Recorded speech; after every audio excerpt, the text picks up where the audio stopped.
تفصیلی باتیں الحمدللہ ہوتی رہی، ترتیبی باتیں حضرات علماء کرام آپ کے سامنے پیش کرتے رہے۔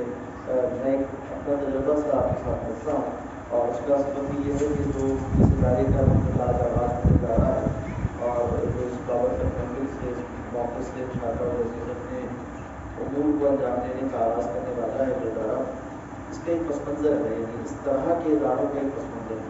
الحمدللہ آپ اللہ جانتے ہیں امت مسلمہ میں اول روز سے علم، علماء، طلباء، علم کی اہمیت، یہ ساری چیزیں ہماری دین کا حصہ ہے، ہمارے عقیدے کا حصہ ہے، ہمارے اعتقاد کا حصہ ہے۔ اور اسلامی تہذیب امت مسلمہ ایک ایسی تہذیب ہے اور ایک ایسی امت ہے کہ جس کی تاریخ کو علم کی تاریخ سے الگ نہیں کیا جا سکتا۔ حتیٰ کہ نوع انسانی میں جب علم کی تاریخ پر بات ہوگی تو اسلامی علمیت یہ اپنا ایک ایسا تعارف رکھتی ہے جس کا آغاز بھی جناب رسالت آپ صلی اللہ علیہ وسلم سے ہے۔ آپ جانتے ہیں بہت سے مذاہب دنیا میں پائے جاتے ہیں، فلسفیانہ مذاہب اور آسمانی مذاہب، اور ان کے آغاز کرنے والے، ان کا شروع کرنے والا وہ ایک کسی مذہب کی تو بنیاد رکھے گا، مگر وہ کسی علمیت کی بنیاد کو یہ ضروری ہے، کسی علمیت کی بنیاد کو یہ ضروری ہے۔ دین برحق اور اسلام اس کا یہ خاصہ ہے کہ جہاں ہمارے دین کا آغاز ہوتا ہے، جہاں سے ہماری رسول اللہ صلی اللہ علیہ وسلم کی تعلیمات کا آغاز ہوتا ہے، وہیں سے ہماری علمیت کا بھی آغاز ہوتا ہے۔ اور ایسا نہیں ہے کہ صرف جناب رسالت آپ صلی اللہ علیہ وسلم سے، بلکہ تمام انبیاء کرام علیہ السلام کا سلسلہ ہے۔ وہاں کا جب اس کا ذکر قرآن حکیم کرتا ہے تو بتاتا ہے کہ فرد نوع بشر، نوع انسانی میں پہلے فرد یعنی حضرت آدم علیہ السلام، ان کو جب بھیجا گیا دنیا میں تو انہیں بھی علم کی روشنی سے ہمکنار کر کر بھیجا گیا۔ تو اس علم کی روایت کو، اس علم کی تاریخ کو حضرت آدم علیہ السلام سے لے کر انبیاء کرام علیہ السلام کا سلسلہ رسول اللہ صلی اللہ علیہ وسلم کی مرتبہ تک، اور پھر آپ صلی اللہ علیہ وسلم سے لے کر آج تک کی جاری ساری کی تاریخ، یعنی جو ہماری ادیان کی تاریخ ہے، دین برحق کی تاریخ ہے، ادیان کی تاریخ میں اس دین برحق اسلام کی تاریخ ہے، وہی علم کی تاریخ ہے۔ پھر اس کے بعد مختلف زمانے آتے ہیں، مختلف تہذیبوں پر، مختلف امتوں پر، مختلف علاقوں پر۔ اہل اسلام کے ساتھ جو پچھلی 1 صدی کا واقعہ، 1.5 صدی کا واقعہ، 2 صدی کا واقعہ ہے، تو تہذیبی سطح پر اور ثقافتی سطح پر اور سیاسی سطح پر، ملی سطح پر جو ایک زوال آمادہ کیفیت ہماری رہی ہے، زوال سے ہم دوچار ہوئے ہیں، اور مسلمانوں کا جو اقتدار تھا اس کو عالمی سطح پر جو زوال سے دوچار ہونا پڑا، اور اس کی علامت کے طور پر آپ کہہ سکتے ہیں کہ عالم اسلام کے 2 بڑے حصے تھے، ایک جو ہے وہ خلافت عثمانیہ اور ایک سلطنت مغلیہ۔ 1857 میں سلطنت مغلیہ کا یہاں پر اختتام ہوتا ہے، اور دوسری جانب 1924 میں آپ کہیے کہ خلافت عثمانیہ کا اختتام ہوتا ہے۔ اس کے بعد خاص طور پر اور یہ زوال اس سے قبل کبھی کچھ تھا کہ ہمارے تہذیبی اوضاع کمزور پڑ گئے، اور وہ جو روایت تھی ہماری وہ کمزور پڑی۔ نتیجہ یہ ہوا کہ ایک سیاسی زبان سے بےکار ہوئی، استعماری زمانہ آتا ہے، پورے عالم اسلام میں جگہ جگہ مختلف ممالک میں مختلف قوتیں، غیر مسلم قوتیں وہ آ کر قابض ہو جاتی ہیں، اور انہوں نے پھر ایک تضاد سے دوچار کیا ہمارے ملک سے، ایک ٹکراؤ ہے، ایک تضاد ہے جس کا اس سے پہلے ہمیں تجربہ نہیں تھا، جس کا اس سے پہلے ہماری تہذیب کو، ہم مسلمانوں کو، ہمارے علاقوں کو، ہماری نسلوں کا تجربہ نہیں تھا۔ وہ کیا تھا؟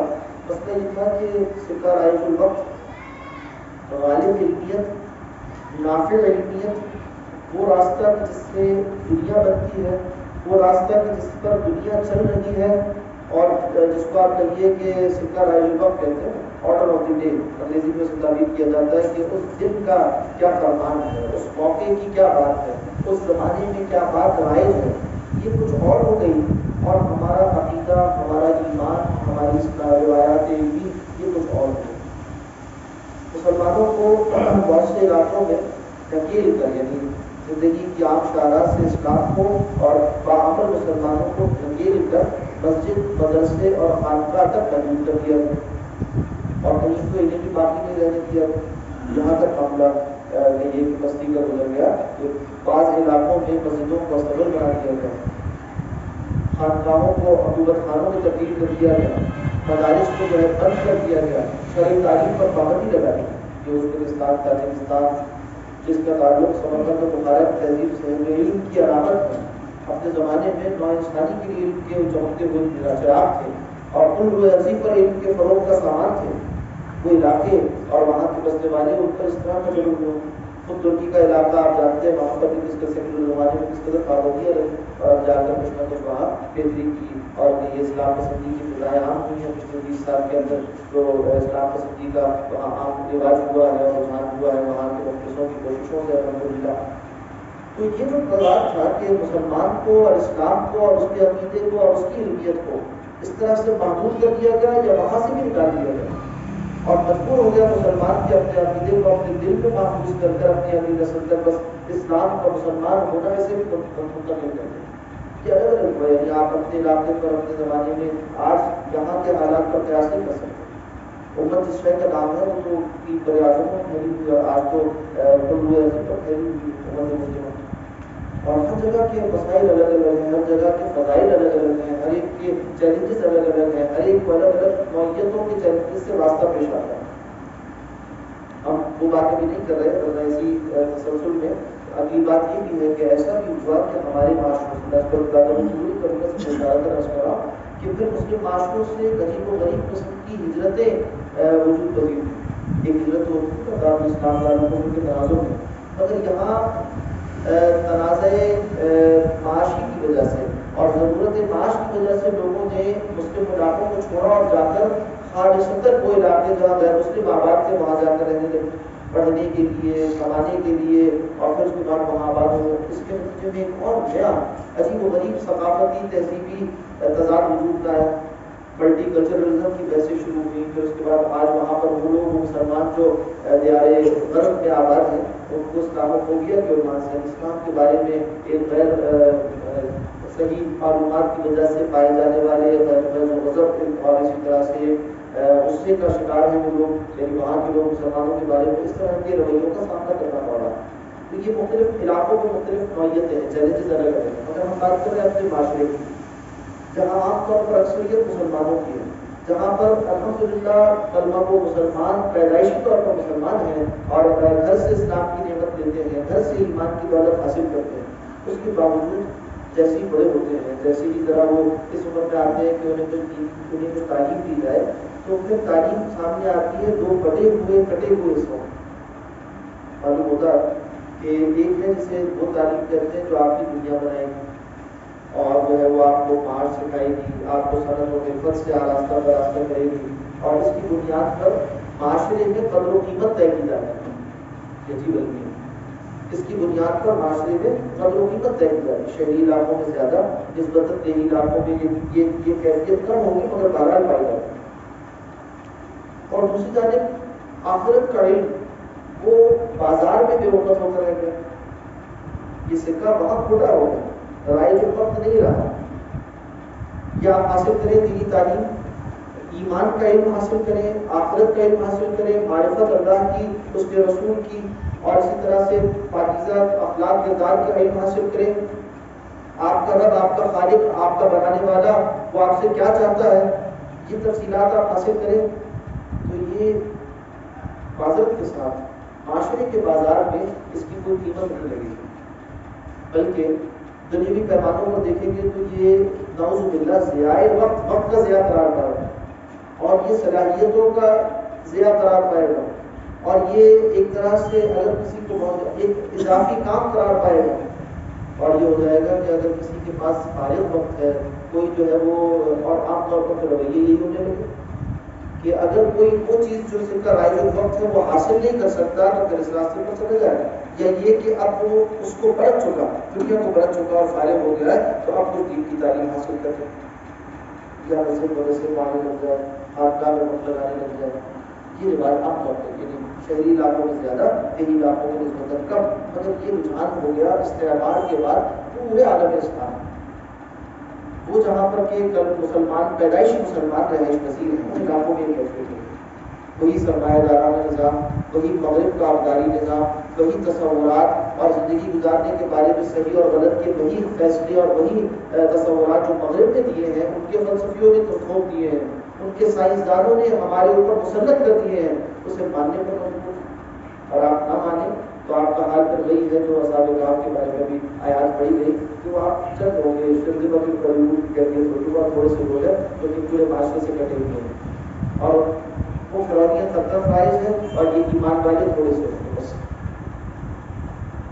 جو واقعات اپنے اقدار اپنی تہذیب سے اپنی آخرت کے علم سے وہی کے علم سے حاصل کرنے والے بہت تھوڑے سے ہوتے ہیں۔ یہ اجنبیت عجیب و غریب اجنبیت، اور یہ اپنے ہی گھر میں کوئی اجنبی ہو جائے، اپنے ہی علاقے میں کوئی اجنبی ہو جائے، یہ کیفیت مسلمانوں کو پیش آتی ہے، بڑے پیمانے پر پیش آتی ہے۔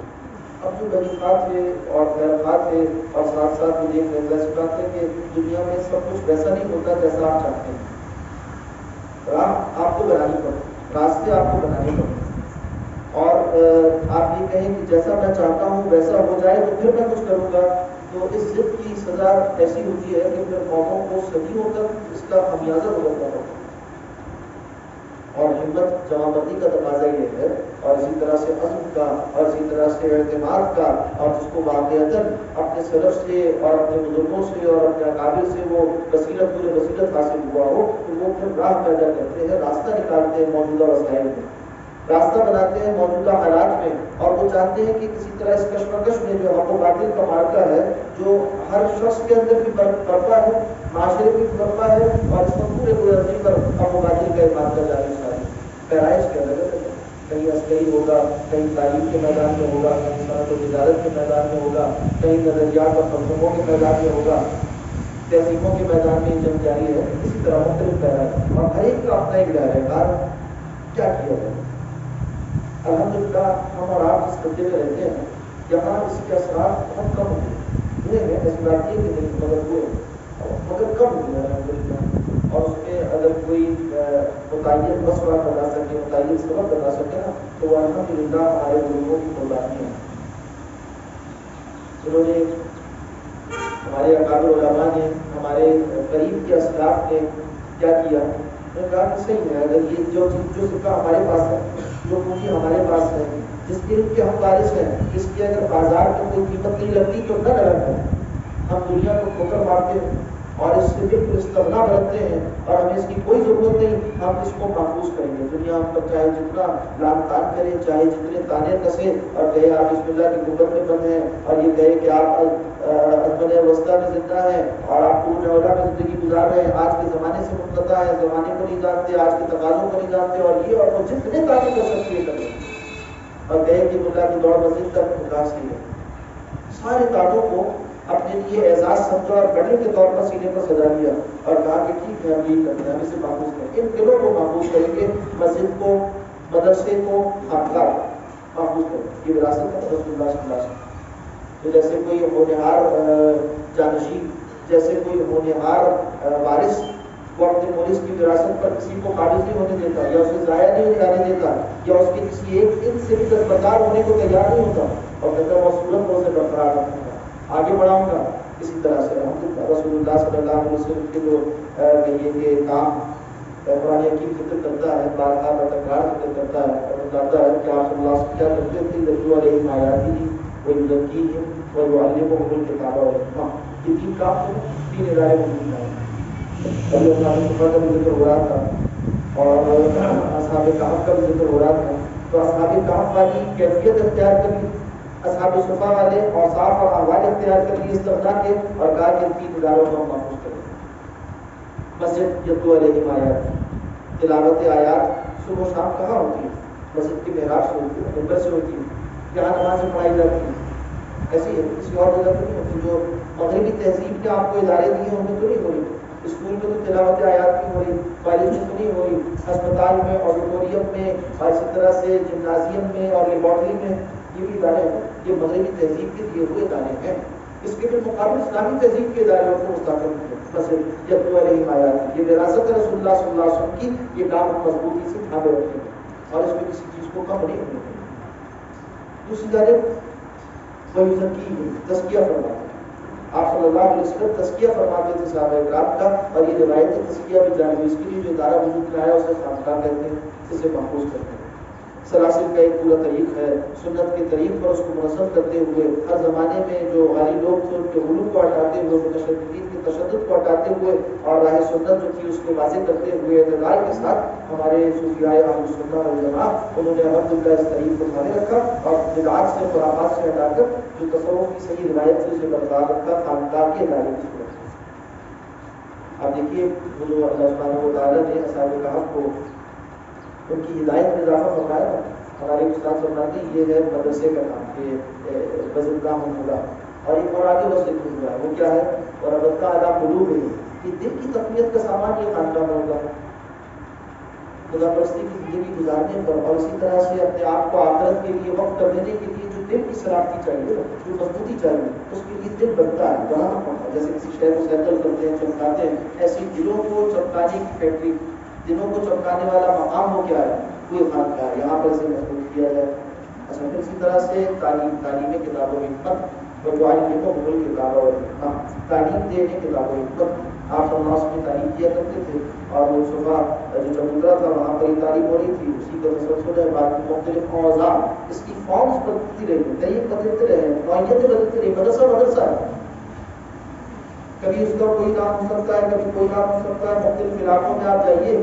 تو آپ کو مختلف عناوین نظر آئیں گے، نصابات نظر آئیں گے اور طریق نظر آئیں گے تعلیم کے۔ آج کا اگر ذکر کریں ہمارا چونکہ یہ مدرسہ الحمدللہ استنبول میں بھی ہے تو وہاں پر بہت سے عالم اسلام کے مختلف علاقوں سے آئے ہوئے افراد کے ساتھ تعامل کی صورتیں رہتی ہیں، ملاقات رہتی ہے، تو مختلف علماء جو مختلف علاقوں میں خدمات انجام دے رہے ہیں ان سے مل کر معلوم ہوتا ہے کہ جو کام ہے نمایاں الحمدللہ ہمارے اکابر دیوبند نے یہاں بر صغیر باقاعدگی کے لیے انجام دیے، اپنے اپنے علاقوں میں ایسے رجال اللہ موجود رہے ہیں اور ان کے طریق الگ الگ تھے، کام مقاصد بھی تھے۔ معلوم ہوگا کہ موریتانیہ کے علاقے میں آج بھی عجیب و غریب علماء پائے جاتے ہیں، موجود ہیں، ان کا طریق حفظ پر یعنی حفظ مفہوم کا ایک عجیب و غریب سلسلہ اور اس طرح نصاب ہے۔ پھر اسی طرح مصر میں وہاں پر بھی پوری یعنی تدین کے ساتھ، تقویٰ کے ساتھ علم کی حفاظت کا نظام وہ چلتا رہا ہے، آپ چلے جائیں اسی طرح مختلف علاقوں میں اسی میں مانے جائیں۔ بہرحال جو کچھ ان کو قربانی دینی پڑی تھی اور وہ جو حق کی دعوت تھی اور حق کے اسالیب تھے اور یہ جو وراثت حقہ تھی اس کو محفوظ کیا ہے۔ نوعیت مختلف ہے، نصابات مختلف ہے، ہمارے یہاں چاہیے اور وہ بھی علوم وہی ہمارے یہاں درس نظامی کہتے ہیں، عالم کے نصاب کو مختلف مقامات پر امت مسلمہ میں عالمیت کے یہی نصاب مختلف عناوین سے پڑھایا جاتا ہے۔ متداول کتابیں، متداول علوم وہی ہے، چلے آ رہے ہیں سب کے ساتھ الحمدللہ۔ آپ اگر سیمپلنگ کریں نا، جیسے یونیورسٹی میں تحقیق سکھائی جاتی ہے، سیمپلنگ والی تو آپ کو نظر آئے گا صدیوں کے امتداد میں مختلف زمانوں میں مختلف علاقوں میں نظام تعلیم کتابیں اور عنوان مختلف ہو سکتے ہیں، علوم یہی ہیں جو رسول اللہ صلی اللہ علیہ وسلم ترغیب فرماتے ہیں۔ کوئی قرآن حکیم کی مرکزیت ہے، اس کے ساتھ اس کے سیکھنے کے لیے مختلف کئی معاون علوم ہیں، کچھ علوم عالیہ ہیں، کچھ علوم عالیہ ہیں اور ان کی تحصیل کا انتظام ہے، اسناد کے ساتھ اسی طرح سے اس کی تعلیم جاری اس میں۔ اچھا، اب جیسا کہ قرآن حکیم کی بات بتاتا ہے کہ ضروری نہیں کہ ہر شخص عالم بن جائے، فلولا نفر نہیں کو ہر بڑے گروہ سے چھوٹا کر ایسے ہی آپ صلی اللہ علیہ وسلم کے معنی کچھ لوگ آئے اور وہ علم حاصل کریں اور پھر اس کے بعد جائے اپنے علاقے والوں کو کرنا سکھائیں۔ تو کیا ہوا، معلوم ہوا کہ ہر طبقے میں سے، ہر علاقے میں سے کچھ لوگ علم سیکھیں۔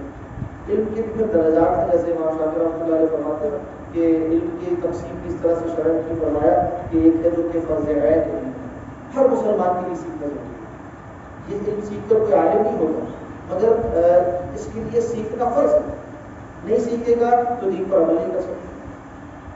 باقی ناپاکی کے احکام ہیں، اسی طرح سے عقیدہ صحیح سیکھے تو توحید کو شرک سے علیحدہ جان سکتا ہو، سنت کو توحید سے علیحدہ جان سکتا ہو، جتنا کچھ اس کے عمل سے متعلق ہے۔ پھر اسی طرح سے جو اس کو نماز پڑھنی ہے، نماز اس پر فرض ہو گئی تو اب اس کو نماز کے احکام سیکھ لیں، روزہ اس پر فرض ہو گیا، روزے کے احکام سیکھ لیں، مال والا ہو گیا، زکات کے احکام سیکھ لیں۔ اسی طرح سے شادی شدہ ہوا تو اب یہ جو معاشرت کے احکام ہے سیکھ لیں، اس میں کیا فرض کیا واجب ہے، کیا حرام ہے کیا ناجائز ہے۔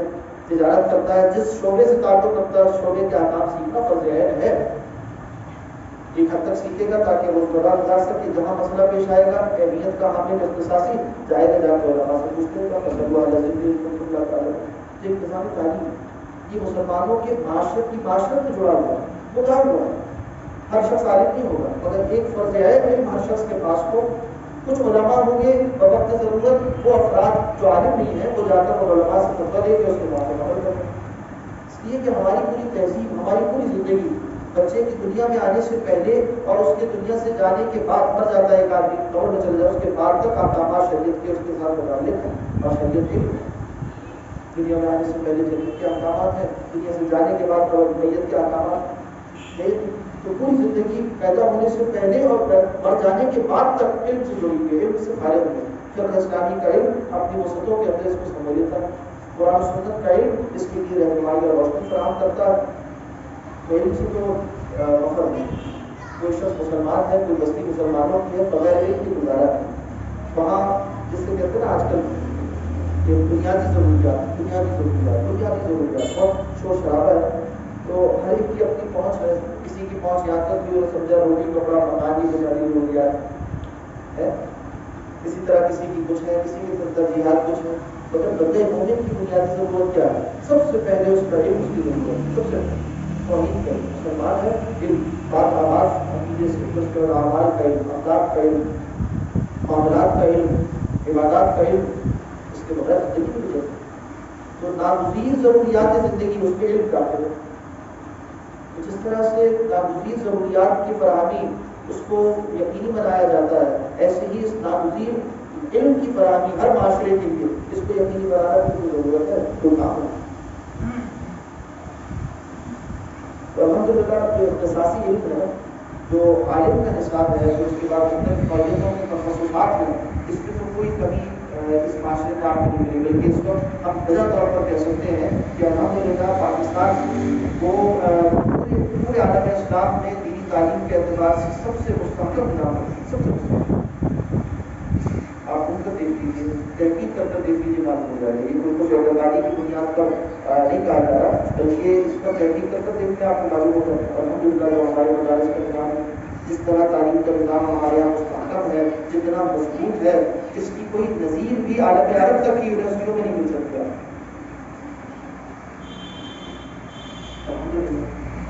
بہت بڑی ضرورت. بلکہ ہم ہمارے تعلق ہے وہاں کے حوالے سے ہم زیادہ واقف ہیں. کبھی بات ہوئی تھی تو اس کا ذکر کرنے لگے کہ بغداد کو آج بھی آپ اگر روحانی طور پر بھی دیکھیں تو کتابوں میں ذکر آتا ہے کہ بغداد اپنے زمانے میں علم کا ایسا مرکز تھا کہ ہر فن اور ہر علم کا درجہ اشتہاد پر فائز ایک عالم اس شہر میں ملتا تھا، اور اتنے ہزار طلبا موجود ہوتے تھے. اب وہ جتنی تفصیلات ہوں ان سب کو اگر آپ دیکھ لیں تو آج شہر کراچی اس سے آگے بڑھا نظر آئے گا. وہاں جو یہ مدارس کا نظام ہے بڑے پیمانے پر ہے، علماء طلباء کی جو تعداد وہاں پر ہے، ہر فرد کے صاحب تصنیف بزرگ آپ کو اس طرح وہاں ملیں گے. یعنی ہم شہر کراچی کو بغداد کے مقابلے پر پیش کر سکتے ہیں. تو یہ چھوٹی بات نہیں. الحمدللہ جو کام ہمارے اہل مدارس کا تھا اس کو انہوں نے بخوبی انجام دیا. تو آج ہم یہ فخر کے ساتھ سے اٹھا کر کہہ سکتے ہیں کہ اس خدمت میں کوئی کمی نہیں. دوسری بات اگلی ہے، وہ کیا ہے کہ کیا پورا معاشرہ وہ مدارس سے وابستہ ہے؟ اس کا جواب دیتے ہوئے ہمارے سر رہنا ہو چکا ہے، اور یہاں حقیقت کا اعتراف کرنا چاہیے اور یعنی اپنے آپ کو دھوکہ نہیں دینا چاہیے. سب سے بڑا دھوکہ ہوا ہے جو انسان اپنے آپ کو. تو حقیقت یہ ہے کہ الحمدللہ اختصاصی علم ہمارے پاس بہت ہے. ہمارا معاشرہ اس بارے میں خود ترغیب بھی ہے، بلکہ اس سے آگے بڑھ کر اس کو دوسروں تک پہنچانے کا سامان کرنا ہے. تفصیل میں نہیں جا رہا، ورنہ کچھ مثالیں آپ کو کی جا سکتی ہیں. کس طرح ہمارے اکابر ان کا فیض عالم عرب میں اور عجم کے دیگر علاقوں میں کس طرح آپ ہوا، اور الحمدللہ یہیں کے مدارس کو فیض ہو کے دوسروں کو بھی، دوسرے جہاں سے اسلام آیا تھا یعنی عرب، وہاں پر بھی آج علم کے درجات کو مستفید کرنے والے یہاں کے لوگ. مگر معاشرے کا اس سے تعلق، معاشرے میں عمومی طور پر لوگوں کا تعلق مسجد، مدرسے اور خانقاہ سے اور علم دین سے اور ان کی واقفیت اس فرض عین علم سے کتنی ہے؟ حلال و حرام کے بارے میں کتنی واقفیت ہے؟ کتنا وہ جانتے ہیں؟ اگر جانتے ہیں تو کتنا عمل کرتے ہیں؟ اور اگر نہیں جانتے تو کتنا جاننا چاہتے ہیں؟ اور اگر وہ جاننا چاہیں تو پھر ان کو سمجھا دینے، پڑھا دینے، سکھا دینے کے کتنے ہمارے پاس انتظامات ہیں اور کتنے نہیں. یہ موضوع اس پر غور کرنا چاہیے. اور جب آپ غور کریں گے، جب کوئی بھی مخلص آدمی غور کرے گا تو اسے معلوم ہوگا کہ بہرحال کچھ نہ کچھ انتظام کرنے کی ضرورت ہے. اور ہم اپنی شرائط پر کہیں نا کہ یہ کام چلے، یعنی یہ کام کہ وہ فرض ہے وہ آفت و ناس تک کبھی پہنچ جائے اور وہ ہماری شرائط پر پہنچ جائے تو یہ ذرا مشکل بات ہے. یہاں ہمیں کچھ نہ کچھ اظہار کرنا پڑتا ہے، کچھ نہ کچھ ہمیں یہ دعوتی انداز میں کام کرنا پڑتا ہے. اب دیکھیں یہ عنوان واضح ہے ہمارے معاشرے میں، آپ آزادی واقع ہے. ایک ہے علم سکھانے کا نظام مدرسے کا، اور ایک ہے علم سکھانے کا نظام جماعت تبلیغ کا، تبلیغی جماعت کا. وہاں کیا ہوتا ہے؟ تبلیغ کے ساتھ سکھایا جاتا ہے، خود جاتے ہیں. ورنہ اصول تو یہ ہے نا کہ پیاسا کنویں کے پاس آتا ہے، طالب عالم کے پاس آئے گا. مگر تبلیغی جماعت نے، یہ ہمارے بزرگوں کا وہ فیض ہے، انہوں نے دیکھا مولانا الیاس رحمۃ اللہ نے دیکھا کیا احوال ایسے ہو گئے کہ مسجد مدرسے خانقاہ کی طرف لوگ آتے اس تعداد میں نہیں ہیں یا اس انداز میں نہیں آتے جس انداز میں آیا کرتے تھے. تو کیا کریں؟ ہم اندر بیٹھے رہے اور باہر جو ہے وہ کفر اپنا ننگا ناشتا رہے اور سیکولرزم اور لیبرلزم کی طرف ہمارے معاشروں کو لے جاتا رہے یا کچھ کیا جائے. انہوں نے اس انگریز کے زمانے میں الحمد للہ اس کی ترتیب بنائی، بابرکت ترتیب بنائی کہ بھائی اس فیض کو آپ کرو. اور جو ہے وہ کچھ لوگ تربیت علم سیکھنے کے لیے مدرسے جائیں اور علم سیکھنے کے لیے خانقاہ میں جائیں، اور جو جماعت تیار ہو وہ جائیں، جا کر پھر اس فیض کو عام کریں، گھر گھر جا کے پہنچائیں، لوگوں تک بات کو عام کیا جائے. اس کے انداز میں یہ اثار مانگتا ہے، اثار چاہتا ہے. اور پھر اس کے بعد سامنے والے کی سہولت کے اعتبار سے اسے وصول کیا جاتا ہے.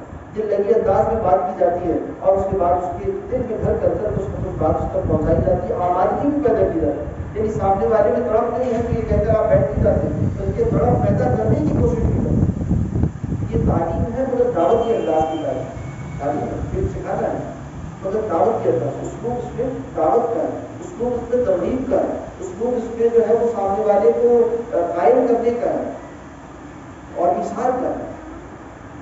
ذرا مسئلے اسلوب مگر الحمدللہ اس اسلوب سے پھر وہ جو ضرورت ہے، وہ بنیادی ضرورت اس کا ہے جس کے بغیر اس کی زندگی شریف کے مطابق نہیں گزر سکتی، وہ سکھانے کا اہتمام ہے. اچھا پھر یہاں تصور بھی سامنے والے کے بارے میں رکھنا ضروری ہوتا ہے کہ یہ شخص اگر کم عمل ہے، بے عمل ہے یا اس سے آگے بڑھ کر اللہ بات کرتا ہے بد عمل ہے تو یہ بیچارہ مجبور ہے، اس کو مریض سمجھا جاتا ہے. کیوں؟ کہ صرف یہ جو باہر معاشرے میں جو کچھ ہو رہا ہے وہ اس میں یہ آزاد تھوڑی تھا. ایک جبر ہے عالمی سرمایہ دارانہ نظام کا، ایک جبر ہے طاغوتی نظام کا، اور اس کے نتیجے میں اس کی ذہن سازی ہو رہی ہے تعلیمی اداروں میں. اسکول کالج یونیورسٹی کو باتیت سکھا رہے ہیں، جو خیریت سکھا رہے ہیں، اور یہ جو پوری دوڑ لگی ہوئی ہے، تحفظ ہے، حفظ تاکی ہے اور ایک حرص و حرص کی ایک دوڑ ہے. اس میں آدمی جیسے کوئی وبائے عام ہونا پھیلی ہوئی ہوتی ہے، کسی کو لگ جائے تو آپ کیا کہتے ہیں؟ اس کے ساتھ ہمدردی کرتے ہیں. یہ وبا عام تھی، لیکن اسی طرح سے ہمارے ہی بھائی بندوں میں، ہمارے ہی گلی محلوں میں، ہمارے ہی معاشروں میں رہنے والے، ہمارے ہی آس پڑوس میں رہنے والے، انہیں یہ مغرب کی ہوا لگ چکی ہے، وبا لگ چکی ہے. اب علاج کرنا ہے کہ ہمدردی کے ساتھ، جیسے ایک معالج وہ بڑی ہمت کے ساتھ علاج کرتا ہے اپنے مریض کا، اسی طرح سے دائی عالم اس کی ذمہ داری ہے کہ وہ ایک دعوتی انداز میں معالجہ کرے سامنے والے کا. کہیں اس کے لیے دل لگی بات کہے گا، باز کہے گا، کہیں حکمت کے ساتھ اسے سمجھائے گا، کہیں باتوں کی منطق پر حکمت سمجھانے کی کوشش کرے گا، کہیں اس کے چھوٹے ہوئے سوالات کو بھی برداشت کرے گا، کہیں اس کی بے ادبی کو بھی برداشت کرے گا اور اس کو بتائے گا، سمجھائے گا، وصول کرے گا، لے کر آئے گا، یہاں تک کہ اس کے اندر تڑپ پیدا ہو جائے اور اس کا تعلق اس کے خالق و مالک اللہ سبحانہ و تعالیٰ کے ساتھ جوڑ دیا جائے اور رسول اللہ صلی اللہ علیہ وسلم کی ذات والا صفات اس کے لیے معمول ترین ہستی بن جائے. اور اسی طرح سے آخرت کے لیے دن قربان کر دینا تو سامنے والے کے لیے نقطۂ نظر بن جائے زندگی کا. اور یہ کامیابی کے ساتھ الحمدللہ ہمارے بزرگ انجام دیتے رہے، کام کرتے رہے، اس کام کو کرنا. تو اب اوضاع جیسے اس طرح کا اوضاع بدلتے ہیں، صورتیں قوم کے ہیں، اس میں بعض چیزوں میں تبدیلی آتی ہے. تو دعوت کی اسلوب ہے جس کو ہم کہتے ہیں، یعنی عنوان اکیڈمی کا جو ہے کتابوں کے انداز، اور وہی کتابیں ہیں جو مدرسے میں پڑھائی جاتی ہیں مگر اس کو کہیے کہ آپ فہم انداز میں، اور اسی طرح سے کہیے ابتدائی درجات میں ہوئی، یعنی اختصاصی علم کو مدرسے میں پڑھایا جا رہا ہے نا. یہ کون سا علم ہے؟ وہ فرض ہے علم، نامزید علم، بنیادی علم، ضروری علم. وہ فراہم کرنا ہے، ذہن سازی کرنی ہے، اس کو اسلام کا نظریہ حیات سمجھانا ہے، اس کے نظریات کو باطل کے نظریات سے، اس کی جو محنت ہوئی ہے اس سے ہٹا کر اسلام کے نظریے کے اوپر لے کر آنا ہے. اس کو المدر الفکری سے تعبیر کرتے ہیں نظریاتی جنگ. کے شکوک و شبہات جو مغرب نے اور مادہ پرستی نے اس کے دل میں چبو دیے ہیں، ایمان میں جو کانٹے لگانے ہیں ان کانٹوں کو نکالنا ہے، ایک ایک کر کے باہر پھینکنا ہے اور اس کے بعد اس کو اللہ کی یاد سے آراستہ کراستہ کرنا. یہ اس کی اور بات ہے. باقی پھر تجربے سے اس میں چیزیں اور تربیت کا ایک اسلوب ہوتا ہے. اور انشاءاللہ العزیز یعنی جہاں زیادہ یہ اثرات تھے شہروں میں وہاں اس پر کام کی اتنی ہی زیادہ ضرورت. پھر اس کے بعد جہاں جتنے کم اثرات وہاں بہرحال اپنی جگہ نوعیت جو کہ اسی طرح سے پائی جاتی ہے. آج دنیا گلوبل ولیج کی صورت اختیار کر گئی. ہر آدمی اس وقت ایک عالمی یہ کہ شہریت کا حامل ہے، عالمی شہریت. ممالک علاقے، ممالک شہر، بستیاں اور صوبے اور یہ بر اعظم اور یہ سب کچھ یہ تقسیمات آج کل غیر متعلق ہو کر رہ گئی. ہر ایک تک ساری معلومات اسی موبائل کے ذریعے سے جامع جہاں ہر ایک کے سامنے جامع جہاں اس کے ذریعے سے ساری معلومات سامنے ہیں اور ہر ایک کا رابطہ ہر چیز سے ہو رہا ہے، ہر مسئلے سے ہو رہا ہے، ہر فتنے سے ہو رہا ہے، ہر موقف سے ہو رہا ہے. تو علاقائی کچھ رہا نہیں. تو محنت جو سطح کی یعنی عالمی سطح کے نوعیتوں کے جو فتنے ہیں نا ان کا مقابلہ بھی اسی سطح پر کیا جا سکتا ہے. اللہ سبحانہ و تعالیٰ اس کی توفیق عطا فرمائے، آسانی فرمائے، سہولت کے ساتھ اس کام کو انجام دینے میں اپنی ساری نصرت اور سارے مدد کو اللہ شامل فرما دے. الحمدللہ ہمارے مولانا معراج صاحب نے اس کے لیے ہمت کی اور وہ کامیابی کے ساتھ اس کام کو پہلے شہر کراچی میں بھی انجام دیتے رہے اور مقبول مدرس کے طور پر، مقبول استاد کے طور پر یہ خدمات انجام دیتے رہے. الحمدللہ اللہ نے محمد سے کام کیا، جہاں پر اس علاقے میں یہ خدمت انجام دے رہے ہیں. اللہ سبحانہ و تعالیٰ قبولیت سے نوازے اور دلوں کو کھول دے بات کے لیے اور لوگوں کو فہم حاصل کرنا اور قائل ہو جانا اس کا حامل بنا دیا. اللہ کی طرف سے فیصلے ہوا کرتے ہیں، اللہ توفیق عطا فرماتے ہیں. تو اللہ کی توفیق اور اس کی طرف سے فیصلہ ہو جاتا ہے. اس کے کچھ آثار بھی ہوتے ہیں الحمدللہ، کام کے آغاز میں وہ آثار دیکھے جا سکتے ہیں اور مفید نہیں ہے. تو انشاءاللہ امید بہت ہی قوی ہے کہ بہت مفید اور بہت اچھا کام اللہ تعالیٰ دیں گے اور ہم سب کو اس میں جو بھی حصہ خدمت کے طور پر ڈالنے کی صورت ہو اللہ ہم سے کام دے دیں. سب کے لیے سعادت کا ذریعہ ہے انشاءاللہ. کی باتوں پر احترام کرتا ہوں. میرے لیے سعادت تھی کہ اس موقع پر حاضری کا آپ نے موقع دیا اور حاضر ہو کر چند باتیں عرض کر سکا. جو باتیں صحیح تھی اللہ سبحانہ و تعالیٰ ہمارے دلوں میں راسخ کر دے. جو وسوسہ شیطانی یا نفس کی طرف سے سجائی ہوئی تھی اس کو اللہ سبحانہ و تعالیٰ ہم سب کے ذہنوں سے کام کروا دے. اقول قولی ھذا واستغفر اللہ لي ولكم ولسائر المسلمين.